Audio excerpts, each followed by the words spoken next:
അസ്സലാമു അലൈക്കും വറഹ്മത്തുള്ളാഹ്.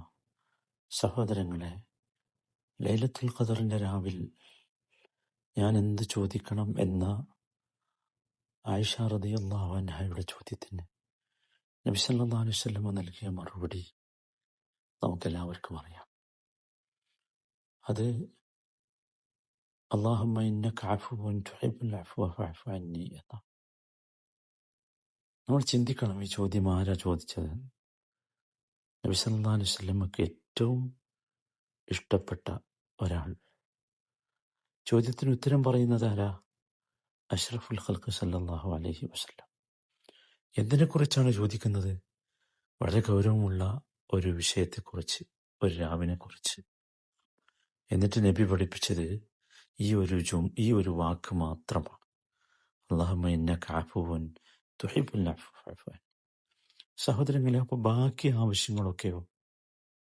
ലൈലത്തുൽ ഖദറിന്റെ രാവാണല്ലോ, നമ്മുടെ എല്ലാ കാര്യങ്ങളും കണക്കാക്കുന്ന രാവാണ്, അനുഗ്രഹീതമായ രാവാണ്, അള്ളാഹുവിന്റെ വാതിലുകൾ തുറന്നു കിടക്കുന്ന രാവാണ്, ദുആക്ക് ഉത്തരം കിട്ടുന്ന രാവാണ്. അപ്പോൾ ബാക്കി കാര്യങ്ങളോ? നമുക്കൊരുപാട് കാര്യങ്ങളില്ലേ ജീവിതവുമായി ബന്ധപ്പെട്ട? നമുക്ക് വീട് വേണം, നമുക്ക് ഭർത്താവ് വേണം, ഭാര്യ വേണം, മക്കൾ വേണം, കടം വീടണം, രോഗം മാറണം, സങ്കടങ്ങൾ തീരണം, ഇല്ലേ? എന്തു ചെയ്യും? ഭയപ്പെടരുത് സഹോദരന്മാരെ. അല്ലാഹു സുബ്ഹാനഹു വ തആല നമുക്ക് അഫ്വ് നൽകിയാൽ, മാപ്പ് നൽകിയാൽ, ജീവിതത്തിന്റെ എല്ലാ സൗഭാഗ്യങ്ങളും നമുക്ക് ലഭിച്ചുകൊണ്ടേയിരിക്കും.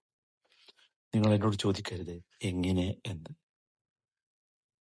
മൻ അക്സറ മിനൽ ഇസ്തിഗ്ഫാർ ജഅല അല്ലാഹു ലഹു മിൻ കുല്ലി ഹമ്മിൻ ഫറജ വമിൻ കുല്ലി ളീഖിൻ മഖ്റജ വറസഖഹു മിൻ ഹൈഥു ലാ യഹ്തസിബ്. ഒരാൾ ഇസ്തിഗ്ഫാർ വർദ്ധിപ്പിച്ചാൽ അള്ളാഹു എല്ലാ ദുഃഖങ്ങളിൽ നിന്നും അദ്ദേഹത്തിന് ആശ്വാസം നൽകും, എല്ലാ പ്രതിസന്ധികളിൽ നിന്നും അദ്ദേഹത്തെ മോചിപ്പിക്കും, അദ്ദേഹം വിചാരിക്കാത്ത രീതിയിൽ അദ്ദേഹത്തിന് ഉപജീവനം നൽകും. അറിയണം, അള്ളാഹു നമുക്ക് മാപ്പ് നൽകിയാൽ നമ്മുടെ ലക്ഷ്യങ്ങളൊക്കെ പൂർത്തിയാകും എന്നർത്ഥം. ഓർക്കുക, അള്ളാഹു അങ്ങനെ ചെയ്യുക എന്നത് വലിയൊരു തൗഫീഖാണ്, ദുആയുടെ ഹിക്മത്തിൽപ്പെട്ടതാണ്. സഹോദരങ്ങളെ, നമ്മൾ ഏറ്റവും വലുതാണ് ആവശ്യപ്പെടേണ്ടത്.